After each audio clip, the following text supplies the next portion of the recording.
आपका स्वागत है। मैं विवेक बिंद्रा, मोटिवेशन स्पीकर और बिजनेस कोच। थोड़ी एनर्जी तेज है। आज बात करूंगा सरदार मिल्खा सिंह की। इस वीडियो के बाद जिंदगी में आपका फोकस कभी घटेगा नहीं। याद रखिए, सरदार मिल्खा सिंह कोई रेस में तेज नहीं थे, वो भागते तेज नहीं थे। उनकी सफलता का कारण था उनके पास ना हर बार कोई ना कोई गोल था। पहली बार सरदार मिल्खा सिंह क्यों जीते? इसलिए नहीं जीते कि भागते तेज थे, इसलिए जीते क्योंकि उनको दूध का गिलास चाहिए था। कोच बोला उनको, ओए फटीग माफ हो जाएगा और एक्स्ट्रा डाइट के लिए बड़ा गिलास दूध का मिलेगा। रेस में भाग नहीं पा रहे थे, पेट में दर्द हो गया, नीचे गिर गए। दोस्त बोला, ओए भागो और दूध मिलेगा। और दूध दूध दूध दूध दूध दूध दूध दूध दूध दिमाग में ना एक क्लियर फोकस आ गया था। ये फोकस बड़ी कमाल की चीज है जी। फटीग छोड़ तरने दूध मिलेगा, दूध। जिधर आपका फोकस है आप वही बन जाते हैं। जहां आप फोकस करते हैं, जैसा focus is your life. Bill Gates बोलते थे, मेरी सफलता का कारण क्या है? मैंने बड़ी कम चीजों पे फोकस किया। और उसके बाद दूसरी बार रेस इसलिए नहीं जीते कि भागने में तेज थे, इसलिए जीते क्योंकि उनको इंडिया की जैकेट पहननी थी। फितूर सवार हो गया दिमाग में, इंडिया की जैकेट पहनूंगा। और जी मैं इंडिया की जैकेट पहनूंगा। चैंपियन मिल्खा सिंह हाजिर हो।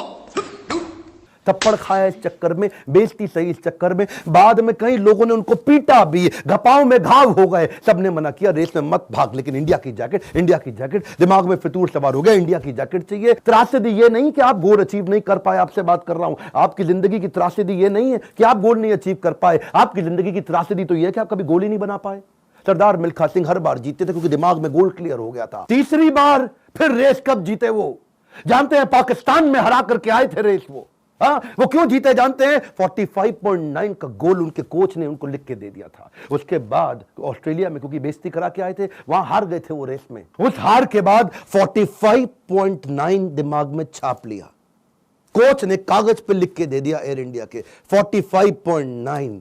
गुरु नानक देव जी के नीचे चरणों में लिख के रख दिया 45.9। अब कुछ नहीं दिख रहा आसपास। और क्या हो रहा है आसपास? पहाड़ों पे गए प्रैक्टिस करने के लिए, वो प्रैक्टिस करी। कोच ने पीट पीट के प्रैक्टिस कराई। लेट गया नीचे, खून निकल आया मुंह से, भाग भाग के उठ नहीं सकता था। सरदार मिल्खा सिंह का कोच बोला, वापस कर मेरे को, अब मुझे वो पेपर वापस चाहिए।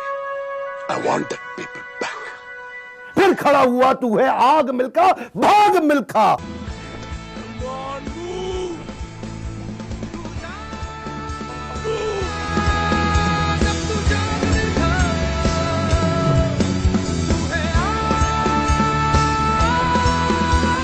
मेरा आपसे क्वेश्चन है, आपका 45.9 क्या है? इस वीडियो को ऐसे नहीं सुनना, लिखो, अभी लिखो। आपसे बोल रहा हूं, आपसे। फायदा नहीं, क्यों टाइम वेस्ट कर रहे हो अपना? अगर अपना 45.9 डिसाइड नहीं किया, मेरा अपना डिसाइड हो चुका है, मैं कर चुका हूं। आपसे पूछ रहा हूं, कैसे अरुणिमा सिन्हा माउंट एवरेस्ट पार कर गई? 8848 8848 की हाइट उसको पार करनी थी। इसका 45.9 सेकंड क्लियर था। आपका गोल क्या है? हर बार वो रेस ऐसे ही जीता। पाकिस्तान में भी जब रेस हरा के आया ना, तो उसके मन में लक्ष्य था कि मेरे नाम पे एक दिन देश में छुट्टी होनी चाहिए। अपनी गर्लफ्रेंड को प्रॉमिस किया था उसने। तू देखना बीरो, एक दिन तेरे मिल्खा के नाम पे भी छुट्टी होगी।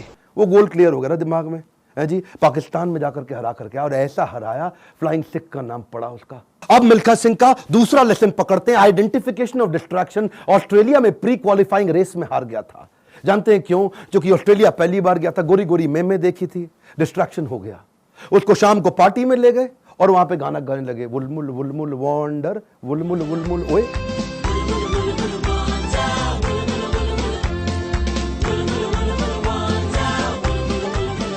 पूरा म्यूजिक में दिमाग घूम गया, बियर पे बियर चले चली जा रही है। प्री क्वालिफाइंग रेस के अंदर हार गया, डिस्ट्रैक्शन पकड़ में आया उसको। एक बात बताएं, डिस्ट्रैक्शन और डायरेक्शन इनवर्सली प्रोपोर्शनेट है। जब डायरेक्शन तेज होगा, डिस्ट्रैक्शन खत्म हो जाएगा। जब डायरेक्शन खत्म होगा, डिस्ट्रैक्शन ज्यादा हो जाएगा। डिस्ट्रैक्शन हटाने के लिए डायरेक्शन क्लियर चाहिए। मिल्खा सिंह समझ गया, एक बात उसको क्लियर हो गई, जिस चीज को ना बोलना है तो ना बोलना है। गोल क्लियर होना चाहिए, पहला point. One more time, come on. क्या? उसके बाद वापस आया और उनके अपने देश की बड़ी खूबसूरत देवी जी उनके पास फिर से आई थी स्विमिंग पूल में, और बड़ी मुस्कुराते हुए आई उनके पास। देखा नहीं उनकी तरफ, क्या बोले? जी आपकी गलती नहीं है, दिक्कत मेरी है जी, मैं डिस्ट्रैक्ट हो जाता हूं, धन्यवाद जी। हाँ, और देवी जी को प्रणाम करके निकल गया वहां से मिल्खा सिंह। क्यों जानते हैं? Identification of distraction. आपकी जिंदगी का डिस्ट्रैक्शन आज आइडेंटिफाई करो।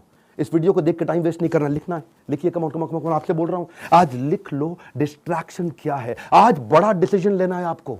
अपने नो सोशल मीडिया रिचुअल्स बना लो। सोशल मीडिया कितना यूज करना है वो आप पहले ही डिसाइड कर लो। एक ट्वीट, एक ईमेल, एक नोटिफिकेशन, एक शेयर चैट, एक टिकटॉक का गाना, ऐसा ऐसा करके। पिछली बारी बताया था ना आपको नेपाल वाले वीडियो में, तेरी प्यारी प्यारी अखियां,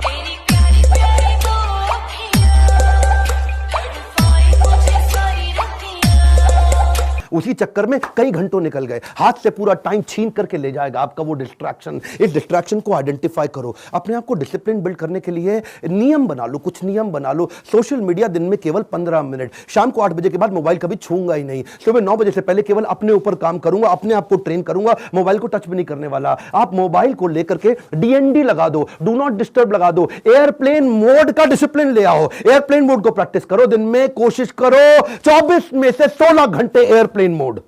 अगर इस प्रकार की प्रैक्टिस बिल्ड कर ली, आ जाएगा कम समाधि का फोकस। आज मिल्खा सिंह ने यही किया, डिस्ट्रैक्शन आइडेंटिफाई किए, किसी को डिस्ट्रैक्ट नहीं करने दिया। फाइनल रेस से पहले पाकिस्तान में सामने वाले का कोच बोला, मिल्खा सिंह तुम्हारी आखिरी रेस साबित हो सकती है।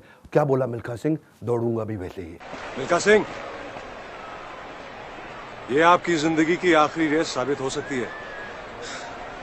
दौड़ूंगा भी वैसे ही। बिल्कुल डिस्ट्रैक्ट नहीं हुआ। उन्होंने सो कई बार डिस्करेज किया, डिस्ट्रैक्ट नहीं हुआ। अब ना लड़कियों से डिस्ट्रैक्ट हुआ, ना ओपोनेंट से डिस्ट्रैक्ट हुआ, भयंकर फोकस, जीत गया। तीसरा रूल मिल्खा सिंह का, रेज योर स्टैंडर्ड। एक कम ऑन, क्या तीसरा लेसन? Raise your standard. पहले मिल्खा सिंह जब रेस के लिए भागता था, बनियान निचोड़ता था मग्गे में, बाद में बनियान निचोड़ने लगा बाल्टी में। इतना पसीना निकाल दूंगा कि बाल्टी में निचोड़ूंगा। बदल दिया जी, मग्गे से पहुंच गया बाल्टी। Raise your standard. आप आज जो भी कर रहे हैं, come on, keep improving yourself. Prove नहीं करना है, इंप्रूव करना है। Continuous improvement. कम ऑन, क्या continuous improvement? Regular practice, solid discipline. कोई भी लक्ष्य इंसान के प्रयासों से बड़ा नहीं है। हारा तो वो है जो इंसान कभी लड़ा नहीं है। लड़ना पड़ेगा आपको। कपिल देव कहते थे सुबह 4 बजे उठने का टाइम नहीं है, स्टेडियम पे होने का है। कमान, क्या सुबह 4 बजे उठने का टाइम नहीं है, स्टेडियम पे होने का है। लर्निंग बहुत बड़ी है। मिल्खा सिंह ने स्टैंडर्ड अपना ऊपर कर लिया, अपना स्टैंडर्ड चेंज किया। आपको भी स्टैंडर्ड चेंज करना पड़ेगा। और ब्रूस ली कहता था, मुझे उससे डर नहीं लगता जो 10,000 तरीके से किक चलाता है, लात मारता है। मुझे डर उससे लगता है जो एक किक को 10,000 बार प्रैक्टिस कर लेता है। उसकी किक जब पड़ेगी तो मैं गिर जाऊंगा। अरे आपको प्रयास करना है, ये आप ही को करना है, कोई आपकी मदद नहीं करेगा। क्यों भरोसा करता है गियरों पर जब चलना है तुझको अपने ही पैरों पर। और एक बोनस लेसन सरदार मिल्खा सिंह की लाइफ से और सुन लीजिए। आखिरी तक सरदार मिल्खा सिंह, याद है मूवी के अंदर आर्मी में पवन मल्होत्रा सरदार जी जो बने थे, उनके वो कोच को आखिरी तक छोड़ा नहीं उन्होंने। आखिरी तक उस कोच को अपने साथ चलाए रखे। सब पीठ पर आपकी थपकी है, हुटुई पे लात का नतीजा है गुरुजी। कोच, मेंटर, गाइड, काउंसलर जिंदगी में बड़े इंपॉर्टेंट है।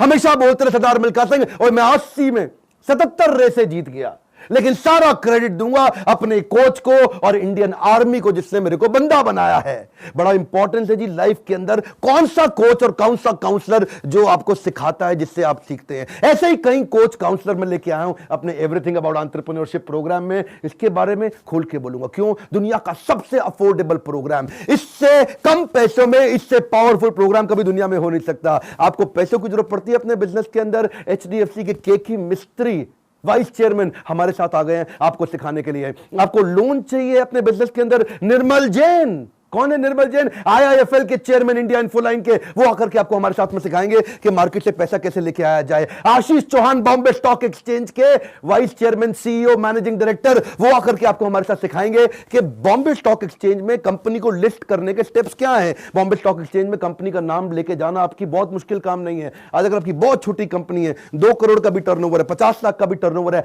तो भी आप लिस्टिंग कर सकते हैं। SME लिस्टिंग की ऑप्शन आ गई है। रिदम देसाई, मॉर्गन स्टैनले के मैनेजिंग डायरेक्टर हमारे साथ आ गए कि कौन से देश के अंदर बिजनेस करना आसान है। आपको आकर के कोचिंग देंगे। मैं सारे नाम लूंगा, वीडियो लंबा हो जाएगा। बहुत बड़ी लिस्ट हो गई है हमारे साथ। अब देश भर के हम लोग पावरफुल अरबपतियों को अपने साथ में लेके आए हैं जो आपको कोचिंग देंगे। स्टूडेंट्स के लिए 750 रुपए महीना, एंटरप्रेन्योर्स के लिए 1500 रुपए महीना। एक रिक्वेस्ट और करूंगा, सरदार मिल्खा सिंह की ये लाइफ बहुत इंस्पिरेशनल है। मैं चाहता हूं सरदार मिल्खा सिंह जिसको लोग भुला चुके हैं, उनका वीडियो शेयर करिए पूरे देश के अंदर। कई मिल्खा सिंह खड़े हो जाएंगे। हमें बिजनेस में भी मिल्खा सिंह चाहिए। पहला रूल गोल चाहिए, दूसरा रूल डिस्ट्रैक्शन हटा दो, तीसरा रूल अपने स्टैंडर्ड बड़े कर दो, और चौथा रूल कोच बड़ा जरूरी है। हमारे साथ जुड़े रहने के लिए, वीडियोस को लाइक करने के लिए, चैनल को सब्सक्राइब करके बेल आइकॉन हिट करने के लिए, नीचे अपनी रिक्वायरमेंट देते रहने के लिए आप सबका प्रेम पूर्वक मुस्कुराहट के साथ बहुत बहुत